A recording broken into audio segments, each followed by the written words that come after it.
Welcome to another adventure in sewing your own clothes. Today's adventure might feel a little bit familiar. Remember the blue skirt from last summer?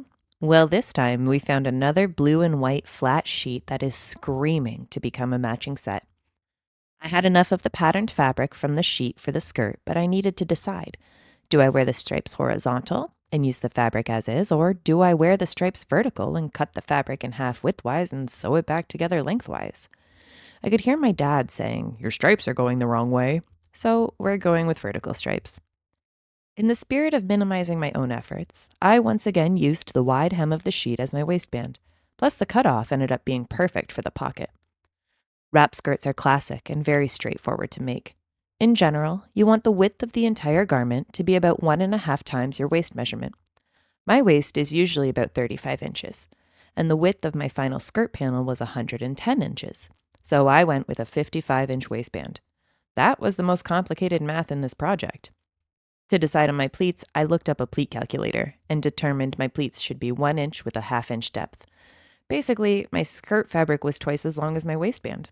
I do fit checks regularly through the process because my carpenter father taught me to measure twice and cut once. Trying it on, I realized I didn't add pockets. That's embarrassing. So I marked where my hand would naturally want to reach for a pocket, picked it open, and used the scraps from the waistband to make a square and sewed it in. I made 2 sets of ties, interior ties and exterior ties. The interior ties are sewn into the inside of the waistband where the overlap meets. This will help keep the wrap from sliding or slipping while I move. I wanted exterior ties that I could wrap all the way around my body, but I had limited fabric. I wanted to save as much of the blue section of the sheet for a matching top, so I only used a small strip for the edge for the exterior ties. Once I finished sewing all the ties on, I had the same feeling as I did with the last blue skirt. The waistband is too tall. As soon as I sit, it's not going to hold its shape over my rolls.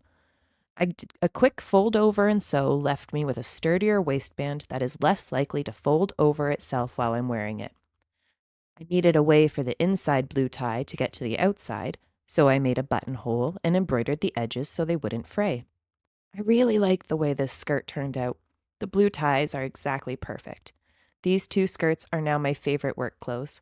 Conference days in fully adjustable clothes are a necessity for my neurospicy brain.